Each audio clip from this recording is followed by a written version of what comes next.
Welcome everyone to our grand finale of our three parts Power Up Your Business webinar with Jill's office. I'm your host, Michelle Jeppesen, and I'm thrilled you're all here with us today. Um, you know, we're ending with a grand finale of a topic because let's face it, who here doesn't want more money in their pocket by the end of this week, by the end of this month, or by the end of this year? Everyone who started a business did so in great part to be able to have more money in their pocket. So that's why we're going to dive deep today into the whole topic of money. And we're going to be talking about it on both ends of the stick, both in how to bring more money into your business through marketing, and then also how to keep it there through smart bookkeeping and other financial management. And so I'm excited to introduce you to my expert friends here that are going to share their knowledge with us today. I'm so grateful. So we've got Michael Grigery from Click Call Sell. They are the kings of marketing for the home service industry. So they build beautiful websites and also help generate leads for your business so that you can bring more money in. And then we also have Mike Ventrella and Jen Madden from Yeti Books, and they are the kings and queens to help you keep track of your money and improve the financial health of your business. So obviously, both of these are super big keys to having more money into your business. Michael, let's start with you. If you wouldn't mind taking a minute just to introduce yourself, and then Mike and Jen as well. And if you'd share with us how you got into the business of helping home service business owners with this aspect of their business. And since we're talking about money, also share what you like to do most with your money. Oh, that's a really good question. Thank you for having me, Michelle. That's awesome. This is a really awesome environment. I already saw like the making it rain memes, so I can already tell it's going to be fun. My name is Michael Grigery. I am the owner of Click Call Sell, digital marketing company, specifically focusing in the home services space. People can relate to my background if you've seen the movie Happy Gilmore. I have a background in music and specifically the trombone. I was absolutely convinced that I was going to be a professional trombone player, and nothing can change my mind. And in 2007, I made the realization that maybe I couldn't play the trombone. So I met who's now my best friend, who convinced me to start in real estate. That was in 2007, which 2008 was probably the worst year ever for real estate. So idea one didn't work out as intended. But through real estate, I learned how to connect buyers and sellers of distressed properties and started to learn digital marketing in the real estate space. Fast forward a couple of years, and I met somebody in the home services space for an exterior cleaning franchise called Window Genie, and became very, very close to the founder of that company and was the marketing director for Window Genie for 5 years while they scaled from 20 to over 100 locations. And I got to learn all the ins and outs of not just franchising, but just marketing and lead generation from a pool of massively, rapidly growing franchisees and a growing organization. So I just developed a passion for serving and helping and just learning what business owners go through on a day-to-day basis. As an employee for 5-6 years, they were acquired by the world's largest franchise holdings company, where I was then mentored by their COO and just got to see how a multi-billion-dollar organization worked. And I found that my passion was helping individuals and just being a servant leader for my tribe individually with Click Call Sell, as well as in the Conquer program through Conquer Coaching, and just helping people that want to grow their business. That's really my driver. My passion is wake up and help people swing for the fences and crush it every day. And so today we build over 100 websites for home service companies each year and manage $1 million a month in ad spend through Facebook and Google, et cetera, and just have a tremendous amount of data to kind of help share what we learn by having such a large set of macro data to share. Love it. Well, so glad to have you here. And you forgot to share how you like to spend money. Oh, how I like to spend money. Well, I think the most apparent is the last 3 weeks. I've been gone probably 18 of those days. We traveled for Father's Day weekend, a cabin in the mountains, really, really beautiful cabin overlooking a lake, beautiful sunsets. And I spent the week in Chicago, and then just had one of my best friends fly into town and spent a week with him here. So yeah, a lot of just travel, friends, community. I had a child later in life. I was 39 when I had my son. He's 4 now. And I spend a lot of time with them. So we have season passes to everywhere in San Diego, the zoo and Wild Animal Park and Legoland, SeaWorld. So we're going somewhere fun every weekend as a family as well. I love it. And your 3-year-old is literally one of the cutest kids on the planet. Oh, thank And you. he's got the cutest smile and just cutest face, but then he's got the personality too. I mean, he got the whole thing. So Definitely got it from his mom, that's for sure. well, we're super glad you're here, Michael. Thank you. Mike, what about you? Yeah, thanks, Michelle. Great intro, Michael. I see some parallels in there that I didn't know existed, actually, which is kind of funny. I'll kind of relate to your Happy Gilmore story, but first, I'm the CEO of Yeti Books. Been with the company for about a year.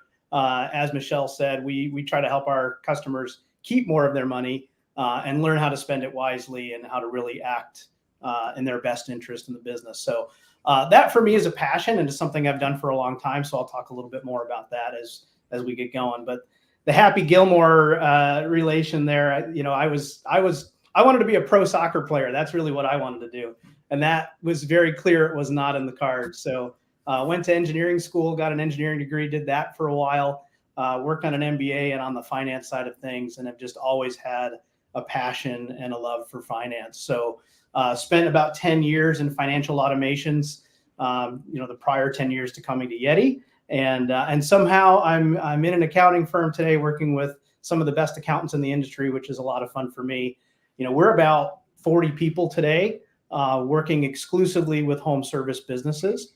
So Yeti Books works, we were founded by home service pros, and we work exclusively with home service pros.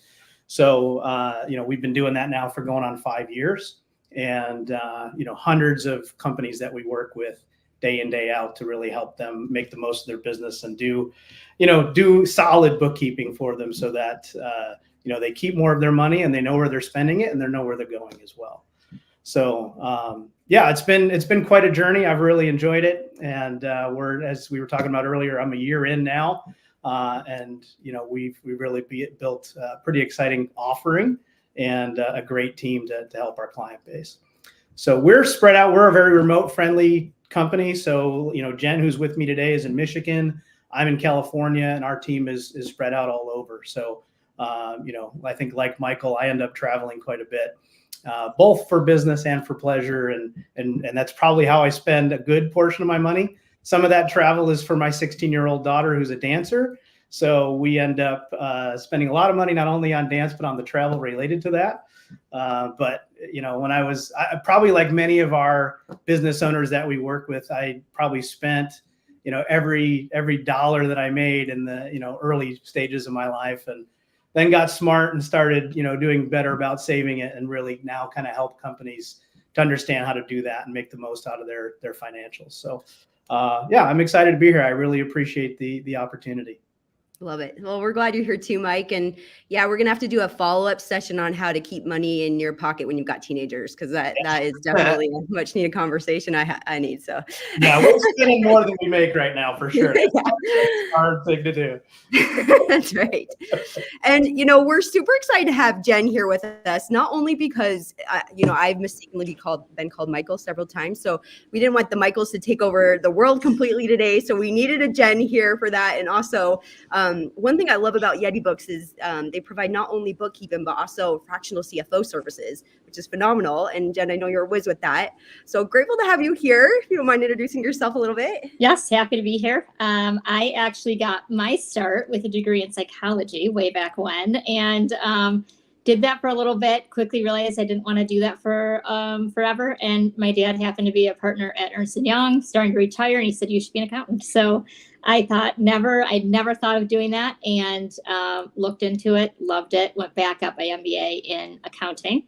And we started working with small businesses, and I absolutely loved it. And so I really, after he fully retired, I kept going and working mostly in the small to medium-sized business sector, and just helping companies figure out where their money's going. That's one of the biggest questions is, where's my money going? How do I put more money in the bank? How do I, just become more profitable? And so I've really found working with businesses to be so rewarding, and really helping them be successful and just putting more money in the bank. And so I've been at Yeti Books now for coming up on 2 years, working as a fractional CFO and really building strong relationships. And I've loved it. It's just, I really have a passion for helping businesses, and that brings me here today. And I think my answer is where my money goes. I think same as everyone else. We have two kids, both in college, both out of state colleges, both very expensive children. So I think we're spending a lot of money. We'll be visiting them a lot, and we love traveling. So, it's a big expense as your kids get older. Absolutely. Yes. Well, we're so grateful to have all three of you. Thank you so much. So everyone that is here watching as well, both on the webinar and then we got on Facebook and also on YouTube, welcome. We've got some pre-populated questions that you submitted when you registered for the webinar. So we're going to go through as many of those as we can today. But if other questions pop up as we're having this discussion, please don't hesitate to comment them and we will get to as many as we can. So, but I always like to start with one of my own. We've been talking here, how we all have kids. And so if, this might sound like a morbid question and I don't mean it in that way, but let's pretend for a minute that, you're on your deathbed and you're about to leave this world, but you can only say one thing about how to best market your business or how to best manage the money in your business. And that's all your kids are going to hear from you, or I guess any future, anyone that's starting their home service business, but you've only got like one line. What would you say to them? What's your one thing that you think is, I guess, most vital to that aspect of business? Those other questions are so much easier, Michelle. I just got to make sure everyone's awake. I mean, Go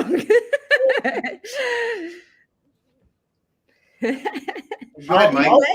We can also circle back to this at the end. No, I think I have something, but it feels vanilla. I can step in with mine. I think, and it's one of the themes that I think a lot about when it comes to just finances in general and where to spend your money and how to spend it. But it would be ROI. Like when I go to spend money, especially in a business, am I making sure that there's a return on investment for that expense? And by doing so, it kind of helps keep me in check. It's easy to spend a lot of money on a lot of different things, but if you do all those things all at once, sometimes it's hard to get a return on that investment. So kind of a serious answer, but at the same time, I think that's the thing for me that kind of resonates every time I look to go make an investment in a product or a service or an application, something of that nature is, am I going to get the most out of this? How does it scale as our business grows?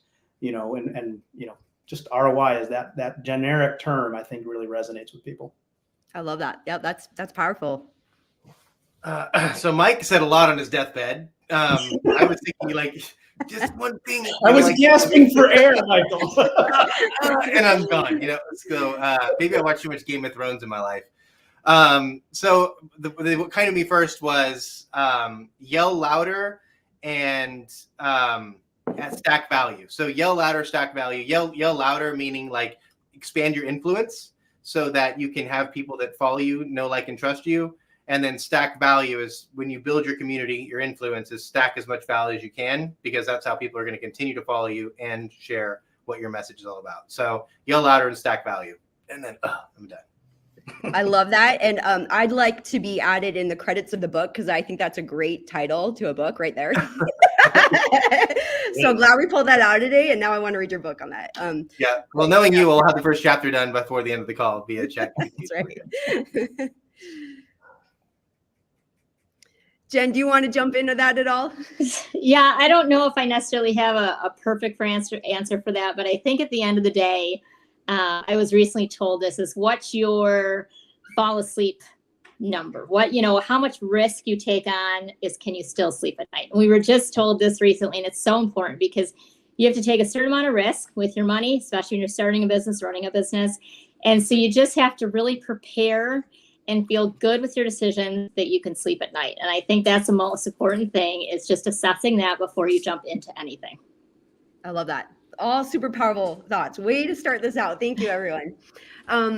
Okay, so let's jump into some questions. And some of them, whoever wants to tackle these, some of them are definitely more marketing oriented. Some are more money management oriented. I think it's kind of fun to pose it this way with both the marketing aspect and the money management.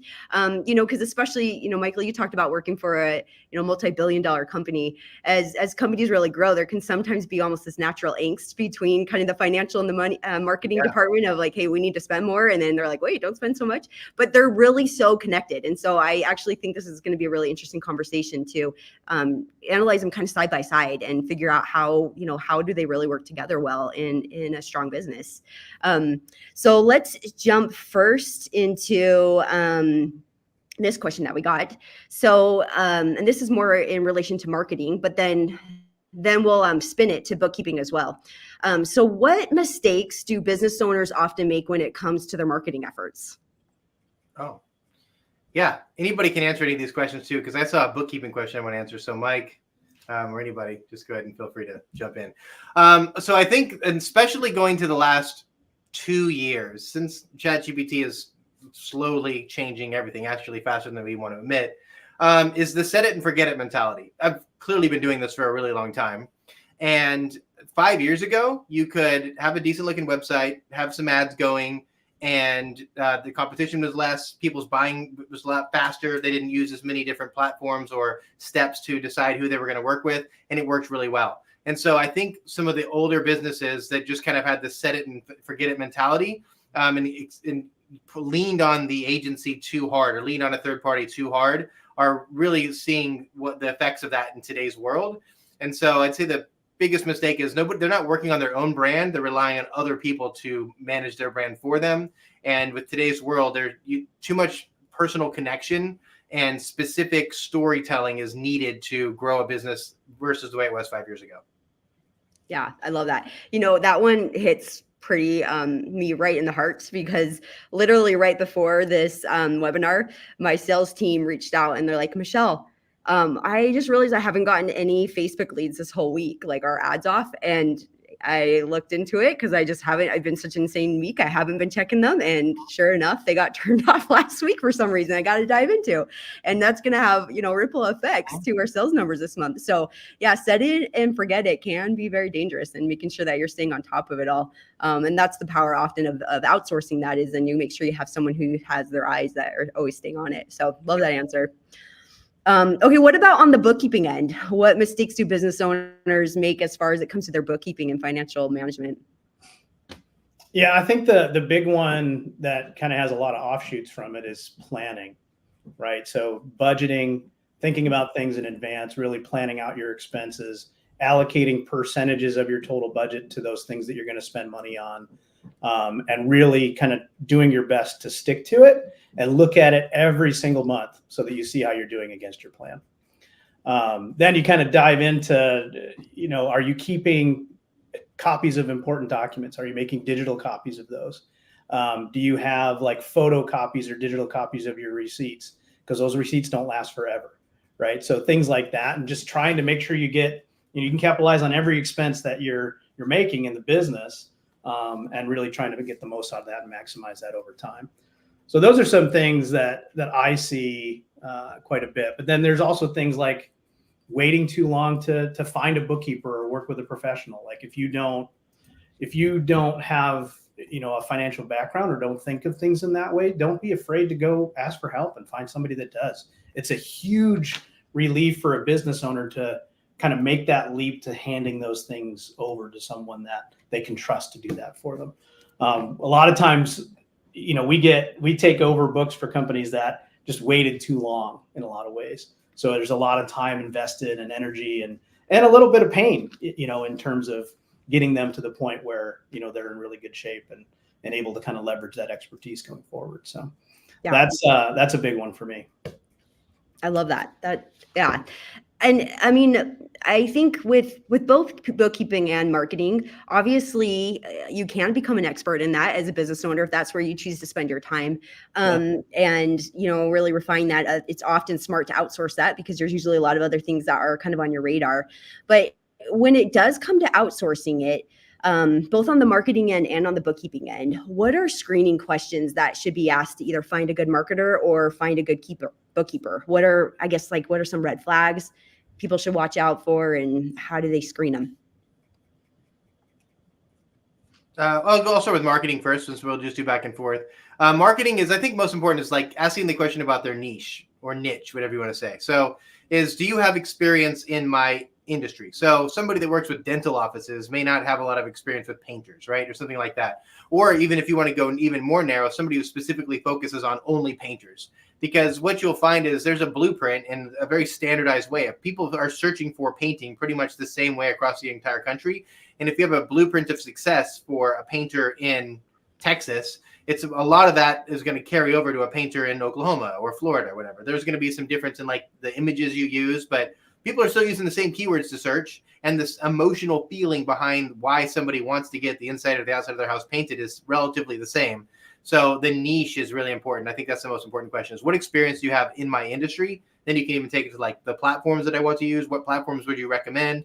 Budgeting, like more advanced questions, but the niche is going to unlock whether or not they know enough about your industry to help and serve you the way you need to be served. I love that. And I always find it really validating when talking to marketers and they are straight up front about it. Like this is the niche I'm specialized in. And if, I'm asking about something related to something that's outside of it, they're just frank, like, I've never actually worked in that. I mean, these principles could apply, but I'm not 100% sure it's going to translate exactly. So I love that transparency and also making sure that that's really their specialty and they really know that market. Yeah.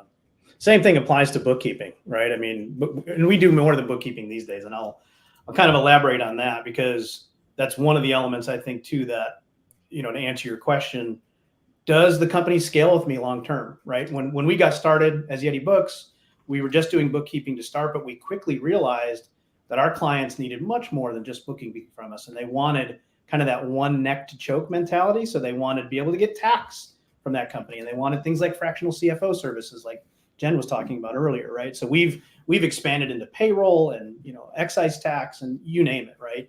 So I think that's one thing too is making sure that the company is not only in the industry that you're in and they're familiar with it, but are they going to be there for the long haul? Can they work with you over the long term? Do they have a range of services that will really fill your need and the needs that you have as you grow? So I think that's one we see quite a bit and why we've expanded our service the way that we have. And I also would, dig into how is your account managed? Like, what does working with you feel like, right? If I'm a business owner, I want to know what this relationship really means and what it's going to, look and feel like over time. Are the people that I'm working with people that, I feel I can trust or that are trusted by others in my industry, right? I think those are some really key elements of it as well. I love that because I think expectations and getting on the same page of that is really key for both bookkeeping and marketing, because as a business owner, you might have in your head what you expect they're going to actually do and how much they're going to communicate with you and, just different aspects of the business that they're actually helping with. And then it might be that they offer different things or just getting on the same page before you actually get started is really important. So you actually know what the relationship is going to look like. I love that. Yeah, for sure. Well, another one we see these days is capacity. Like we're actually getting a number of clients because like their tax accountant hasn't been able to get to their taxes for months, right? Or they're not even returning their phone calls anymore. Like we're hearing that more and more often right now, which is kind of scary. But I would say that's another thing too, is just looking at capacity and trying to get an honest answer as to what that looks like and whether they're going to be able to meet your needs long term. Sure. Yeah, absolutely. Okay, got a marketing question here. Someone wondered if Facebook ads or Google ads are a better return on their marketing dollars. That's a really good question. So it depends by industry. So the industries that have more emotion to them do better with Facebook ads. So hardscape, backyard renovations, concrete coatings, interior painting. Think about like what kind of emotional effect does your service have? Ones that don't do typically as well are ones that are more like just checklist honey-do items. Nobody gets a roof wash and is like so happy they get those done. Christmas lights, you're literally installing joy and happiness on people's homes, and Facebook crushes for Christmas lights.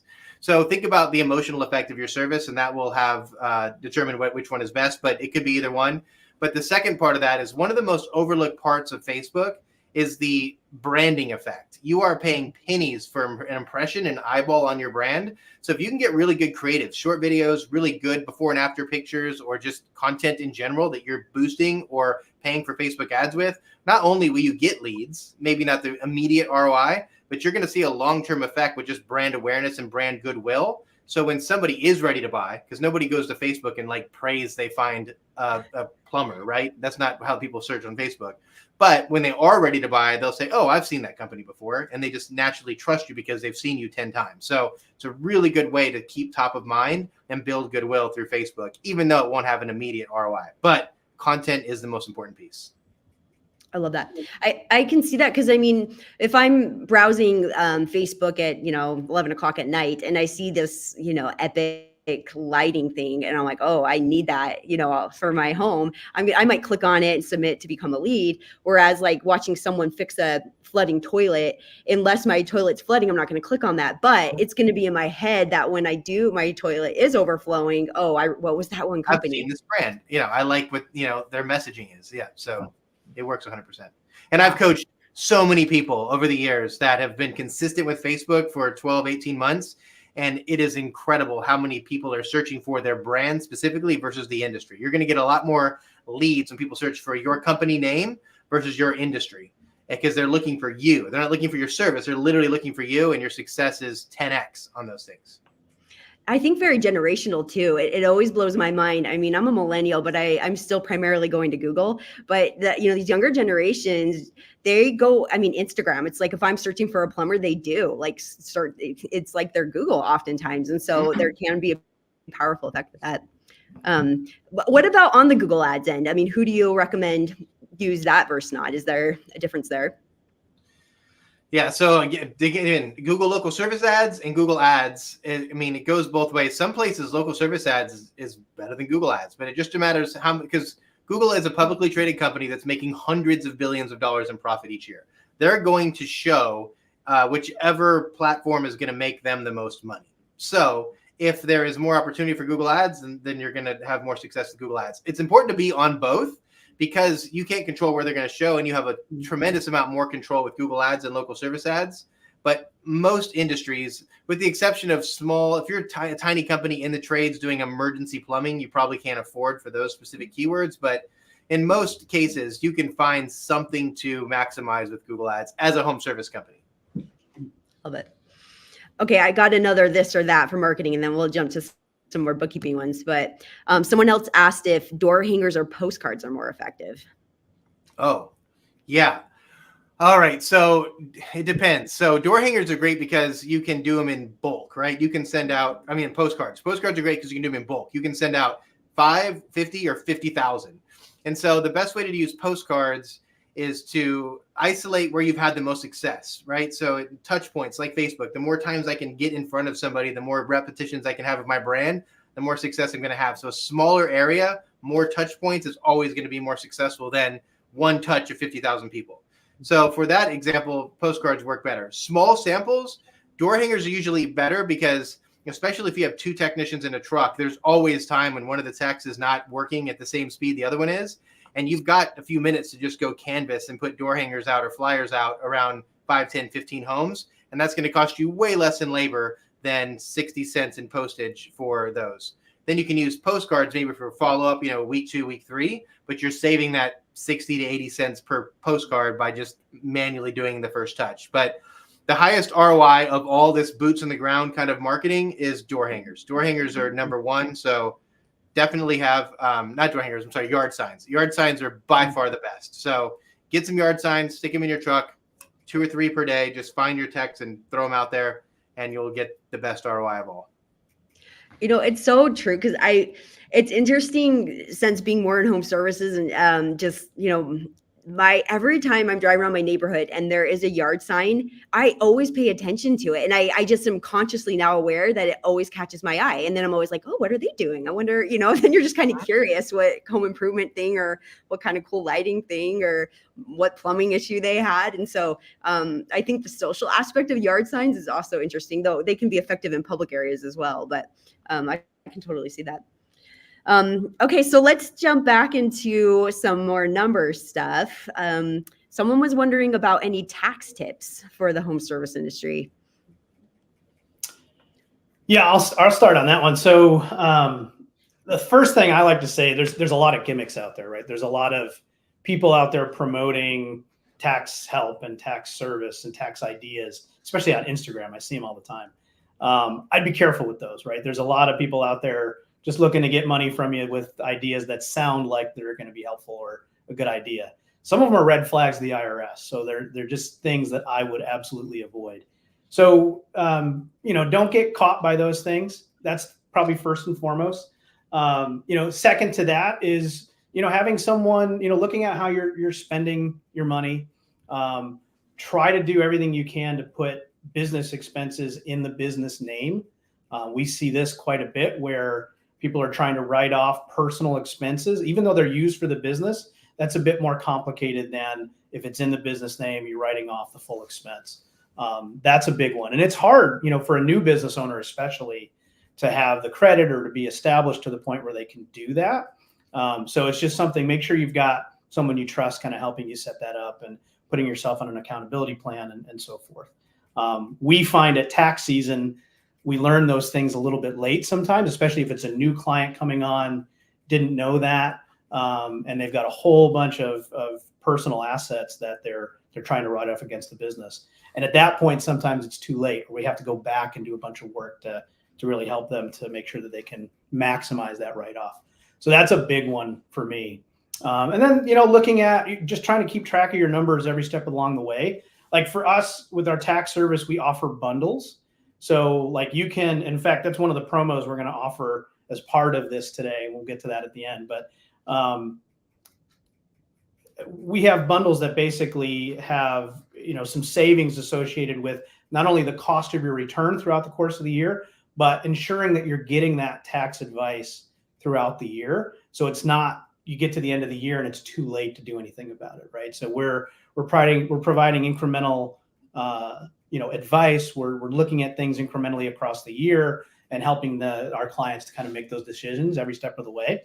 So to me, that's just super important that you're getting that advice from somebody, whether it's us or another company in the space, but making sure that you're doing that.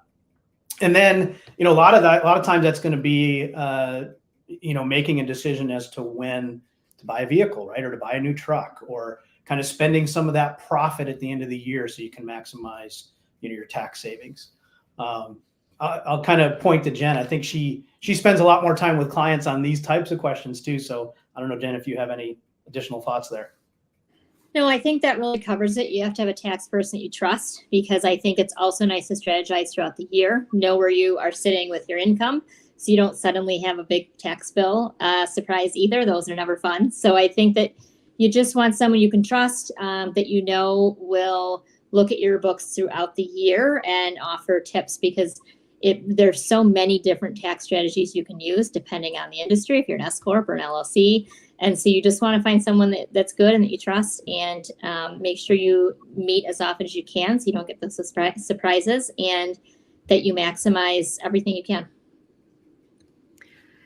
Mike, you referred to potential red flags with the IRS. What are some of those? I'm curious. From you or Jen, yeah. Yeah.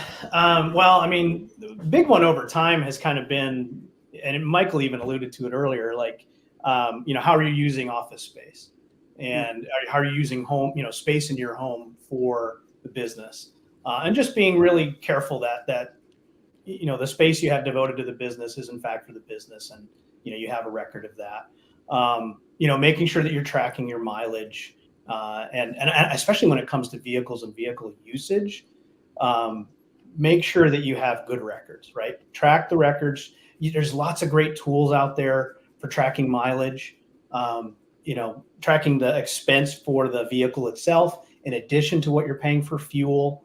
There's a lot of states that'll give you some, that have some tax advantages against the fuel spend that you have across the course of the year too. So, really keeping an eye on that and kind of knowing what regulations and options you have at your disposal in your state.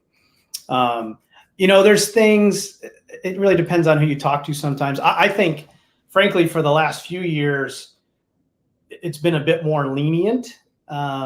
And I think because there's been just a lack of resources, I have a feeling, and a lot of others in the industry feel that we're kind of headed back to a bit more stringent IRS, a little more aware of some of the things that, people are capitalizing on. And I think that's something you want to be careful of. I think you want to dot your I's and cross your T's and just be aware of that, and be, just try to be as ready and as cautious and as aware as you can be every step along the way. But, the one about office space is definitely a big deal. I think a lot of our business owners have dedicated office space, so it's not as big an issue, and it's pretty, clear and obvious to expose that. But, there's the Augusta tax rule is one that a lot of people talk about, right? And there's very differing opinions on that one. But, I've seen it be a red flag too. So, I just would be careful that you're really sure about the tax laws and the regulations, and that you're making good choices based on that. Okay, so I've always been curious about this. Like, Okay. so you are getting audited, and they're going to I guess a full audit, but then they're checking out your office space. Is that them coming to your home and just investigating whether there really is a designated area and measuring the square footage, or do you know what that even looks like? I don't know that I've ever seen that, but I've seen it in offices. In fact, we were in an audit. It's probably been 15 years ago now. And actually, we kind of came out on the better end of it in the end, because we were well prepared, and because we had the dedicated space, and we were, we also had a CFO and a controller that were very, very specific and very good at kind of tracking the details. But yeah, they come into your office, they sit down with your financial team, they go through every little element that they possibly can. And if you're well prepared, you can come out, in really good shape. But if you're not, you're going to have to do everything you can to kind of negotiate for the best outcome, Sure. Yeah. And that's where you really do want a professional by your side to maneuver all through all that. Absolutely. Yeah. Okay. So here was another question that came in. If I want to increase my profits this year, how do I decide if I need to increase my marketing spend to get new customers or raise my prices on my current customers? How would you guys tackle that question?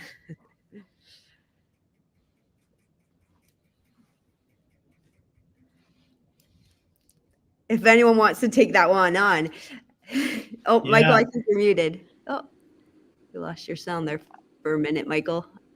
I'm just talking, just going crazy. There we go. The first thing I said was, you guys go first. But then I started talking. So this seems to me more like a bookkeeping question than a marketing question, really, because my answer would be look at my gross profit, because your gross profit will tell you if your labor is too high and your gross profit is too low. If that's the case, you may not have a marketing issue, you may have a production issue. Then I would look at my closing percentages, make sure that my average ticket, my closing percentage is where they need to be. Because oftentimes it's not necessarily a marketing or lead generation problem. It's a cost of doing business problem or a sales issue. Yep. Lots right there. Yes, absolutely. So get a good bookkeeper. I know one. Yeah. I think this is one of the biggest expenses for businesses. And I think what I always tell clients is you have to look at that return. Are you getting a good return on what you're spending? So you also have to really track that. And then depending on the industry, there's sort of a standard of what you want to spend on ad each month. But a lot of clients will say when ad spend goes up, revenue goes up, and that's great. But at a certain point, you also have to look at it and make sure it still makes sense to keep going up, because it's a big expense. It's a big cash outflow for clients. And so you have to look at that. And at some point you have to decide, okay, I don't see this really matching up. We keep going up in ad spend, we keep going up for revenue, but our bottom line isn't changing. And so that's where you have to look at, okay, at this point, do we do a little bit of a rate increase as opposed to doing more ad spend? And so you really track that month over month and just look at that bottom line. As your ad spend goes up, maybe revenue does go up, but what does that do in your bottom line? Is it actually helping? And that's where you have to make those tough decisions of, okay, we just have to raise our rates a little bit because this isn't working. And what is that line? And it's different for every business. So you have to really track that over time to make sure that ad spend makes sense. Yep. Yeah. At the end of the day, where you are with your business too, right? Like if you've planned for investing in growth, right, then I think there's a good case to be made for investing in marketing, trying different things out, seeing what works and doesn't work, actually spending some time and energy there, and knowing that you might be throwing good money after bad for a little bit of while, but you kind of have a good sense for what's going to come from that after spending that time and money. On the raising the price side of things, I think I've learned some hard lessons in my career on that. I mean, I think it's a tough thing to do. And right now at this moment in time, it's even more difficult. I think the good news for home service businesses, I think, and depending on exactly what you do and what industry you're in, raising prices may not have that much of an impact. You may not be subscription based, or it may not be more of a monthly recurring, but more of a, once a year type of expense. So that incremental increase in your cost isn't as much of an impact to your customer as it might be if you're a subscription-based business, where you really want to make sure you're communicating that effectively to the client. There's a good reason for it. I think, again, based on lessons learned, that you're just having that conversation with clients. You're not just throwing it out there and doing that. But again, it's a little more relevant to us, I would say, than a lot of our clients who, it's not necessarily kind of an in your face, added expense that just comes out of nowhere. Whereas, if we were to do that, it could be, right? Sure. I think too that we're at this moment in time, like I said, with added inflation, with kind of the increase in cost of everything in the market. I mean, there's a lot of variability now that wasn't here 2 years ago. It's a tough thing to do, and it's not only tough for you as a business owner, it's tough for your customers. So I just think, handling that well is more important now probably than it's been in quite a while. So I think that's key. Yeah, absolutely. Thank you. That was a great answer on all ends. It kind of leads into another question. Someone was wondering, just as far as your data goes, first on the marketing end, what calculations should they be doing with their marketing of figuring out if they are getting that ROI? What should they actually be tracking? Yeah.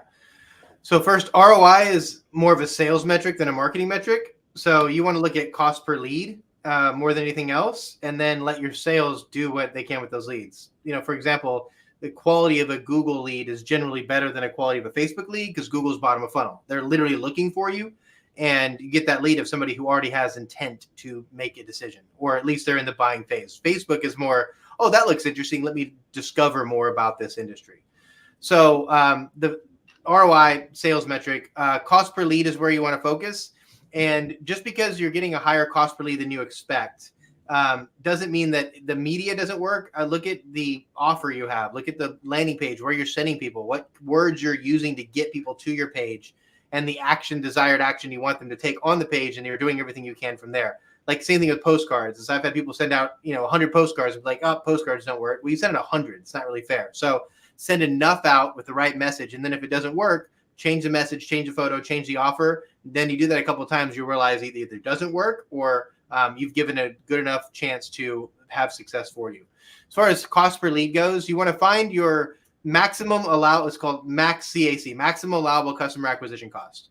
For industries where you have a material cost, Christmas light, handyman, HVAC installation, whatever, the general concrete coatings, general rule of thumb is max 10% for a new customer acquisition. So if your average ticket is $2,000, you can spend up to $200. Of course, you don't want to, but that's your max. So now I can say cost per lead. If I have a 50% closing percentage, I can pay $100 for a lead. Because if I get a lead for 100 and I can pay 200 for my job, then that would be the effective 10% of my job on marketing, which might seem high, but that is industry standard for so many people, influencers, etc. Yeah, super powerful. Another question someone asked is just the best ways to get those marketing numbers. How do they best track it? Are there different ways they can get it into their CRM? I know there's a bunch of different CRMs, but what do you usually recommend as far as tracking it and where to track it? Yeah, so one of my agency's unique value propositions is total ownership. And it's you should own your tracking numbers. You should own your forms. You should own your data. And letting somebody else own that means if you, for some reason, break up with them and they own your phone numbers, you all of a sudden have to like recreate everything. And it doesn't really cost that much to have a CallRail account or a Twilio account, $100 a month probably. So you can, through CallRail, you can set up your forms and your calls directly through one platform, and in an individual tracking number, an individual form for every single lead source you have. So you can literally track every single lead you get directly from one platform. That'll work directly in the CallRail platform. It'll integrate with most or some CRMs. It'll integrate with High Level. But just owning your numbers and owning your forms so that you can track literally where all of them are from. It takes a little bit of time to set up. And if you don't know how to do it, hire an agency to do it for you. But own your numbers, own your assets. Yes, love that. Okay, then on the bookkeeping end, we got a few questions about this of just wanting to understand how to better understand the data. How do you best use it? How do you actually know what your numbers mean? Yeah, this is one we get all the time too, and I think it's really important, right? I mean, I think having that conversation and really knowing your numbers, like Michael said, that relates to bookkeeping as well. So, I would always recommend having a business coach, having someone that is relevant, knows your space, knows exactly the market that you're in or the industry that you're in, and can kind of help you to understand what numbers are most important and what percentages of your revenue are related to the spend that you're making in each of those areas. And then, have a conversation, schedule some time with your bookkeeper, with, someone within that organization that, you can kind of build a relationship and have some trust and bounce questions off of, that type of thing. Because from my perspective, if you're having those conversations, you're going to learn more over time, and then you're going to get the most out of the work that bookkeeper is doing for you. And, at some point, you're going to be able to really leverage that information into making better decisions for your business over time as well. Understanding what the numbers mean, that takes time as well, right? I mean, that really takes time and experience. And, I would definitely want to make sure that I at least understand at the rudimentary level, tracking income, tracking revenue, and tracking expenses. And then within expenses, really looking at what are my recurring expenses? What do I have to make every month in order to pay my bills, right? And really knowing those numbers very clearly and having, seasonal expectations, kind of tracking that out over time.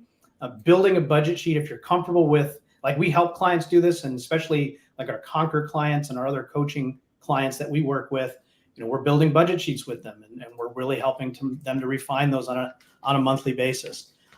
So you get to know those numbers, and you've got a place to go and refer to them on a regular basis. And then you see how you're doing against those expectations over time, and you can tweak things and reduce some costs, or maybe spend more in order to see some of the things that you're having some success with really expand over time.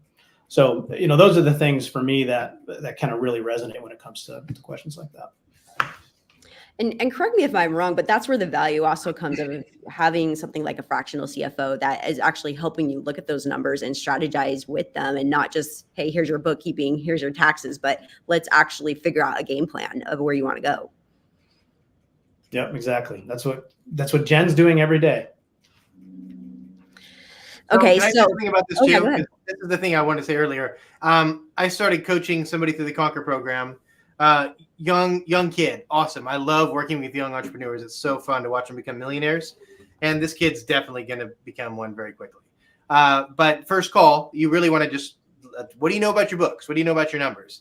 And of course, being young, they unfortunately don't teach this in school, but we looked at his P&L, and it was income, expenses, profit. Literally 2 lines with your profit. And like the action item for the first call was, you need to find somebody who can do this. Like, and I, of course, recommend Yeti books. Next call didn't have. It's like, I don't really think it's important. I don't know. And the 2 things with that: one, it's insanely important. It's probably the most important part of your business is knowing your numbers. 2 is, if you're small, and I'm saying this because it's an inverted pyramid. Most businesses are doing between 50,000 and 500,000 a year. Fix it when it's small, because I've worked with people who've recommended the Yeti books and other bookkeepers, and it literally costs thousands and thousands of dollars to clean up books for a $2 million company that's never had them organized. And your CPA hates you. Nobody wants to work with you. So get them organized early on in your business, because it'll literally never change. You may add a line item, you may have some new vendor or something, but it's going to be the same standard chart of accounts from day one as it is day 1,000. So if you don't have clean books right now, don't stress. Call Yeti Books, have them fix it, and then it'll be easy from there. I love that. The sooner you get that fixed, the better and easier it's going to be. Yeah. Don't procrastinate that one. Okay, shifting gears just slightly, have a few AI questions. So one is, everyone is wondering how the game is changing with SEO, with AI. What actually is effective SEO practices in these days, and where do you see it going? Okay. Yeah, so a few weeks ago, there was like this Google leak. I mean, I'm not sure if you heard about it, but I mean, it was all over my news feed in the SEO world. And some people said it's more of a big deal than people are making of it. It's less of a big deal than people are making of it. I follow this guy named Rand Fishkin. He's like an SEO guru. And the thing, I actually did this in a present webinar last week, is the main takeaway that he had, which I follow pretty much everything he says, is that if you want to win today on Google, it doesn't matter how the content's created. It's about creating engaging content that people are interacting with on places outside of Google. So your Facebook, your TikTok, your YouTube channel, your website, writing blogs, getting links to relevant industry-specific, city-specific pages and places. It doesn't matter how the content is created or what it is. If it's getting engagement, if people are staying on the page, if they're clicking through your website to multiple places, if they're finding you on TikTok or finding you on Facebook and coming to your website from there and engaging, that's all the metrics that people are looking at now. So it's not what it was 20 years ago, where you just have white text and white words in the background. We say it 1,000 times. It's not even about link farms and links coming from Indonesia anymore. It's really about creating engaging content that people interact with and care about. And if you're not doing that, you're not going to do well. I can totally see that, because that's the piece that AI can't take over, is the human connection. And so even if you're using AI to help create the content, but have a way where you're actually having a discussion and there's real interactions going on. And I can see that's, yeah, definitely. That makes a lot of sense. That's what we're going to get more and more hungry for. What about on the numbers end? Are there ways that people are able to use AI to help track numbers in any way, or calculate things, or what are different ways they can use it in that regard?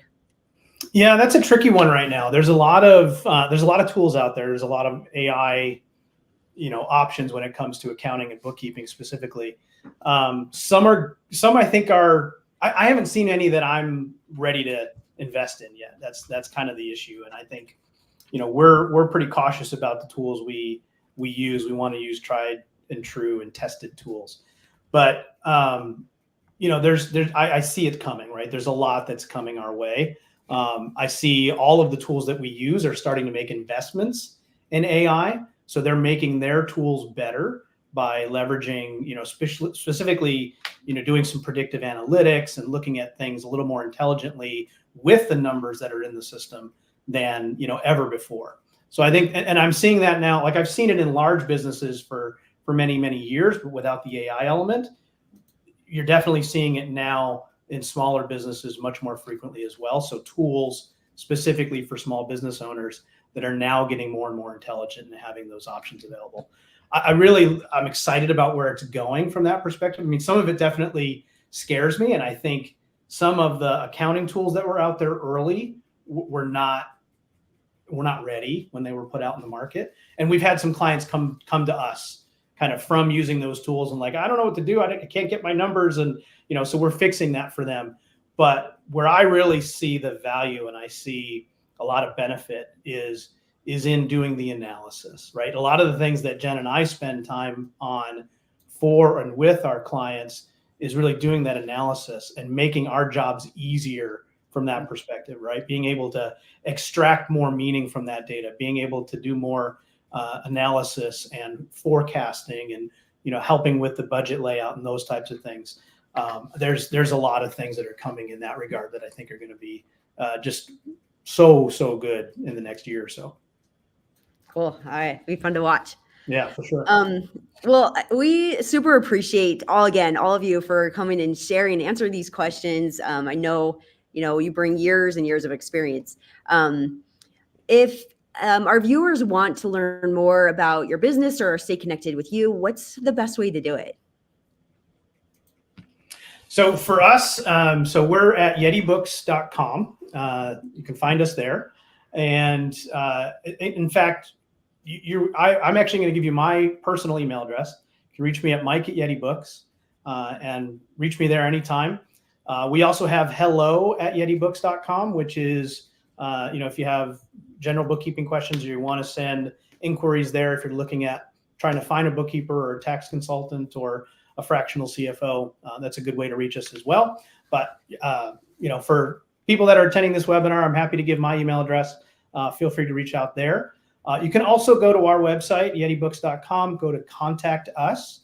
And in there, if you select podcast as the option that you found us, we're actually giving people that attended the webinar today a free month of our tax bundle, our professional tax bundle as well. So wow. $300 savings. We're giving you a free month, and you basically get a free meeting with our team to kind of talk about what it is that we do and how we might be able to help you and kind of doing an initial analysis of your numbers. So we're providing that free as a part of this today. Awesome. Thank you so much. That's a great offer there. What about you, Michael? Similar website, clickcallsell.com. Fill out a form, you get a Calendly link, some automation. You'll also be put into our newsletter. We have tons of value we just give out to even people that aren't working with us every single month. And then schedule a call. Our offer is $100 off our Google Ads management and website management per month. So you'll get the promo pricing that only people through these type of events get to see. So just mention that you found us on Yeti Books or the Collective podcast, and we'll make sure that you'll get that promotional pricing. Awesome. And yes, do want to make a mention of the Collective. I'm from Jill's office. We answer phones for those who are visiting that are users. And then Click, Call, Sell, and Yeti Books, we're all part of the Collective, which is basically just a group that is dedicated to help leveling up the home service industry by providing educational resources like this and other buyers group discounts and things like that, just to help support you and help you grow your business. So check out our website there. We'd love to have you join our community and stay tuned to more educational things like this. So thanks again to all our viewers and to our guests for being here today, and hope everyone can find some more ways to get some more money in their pockets. So thank you so much. Thanks, Thank Michelle. you.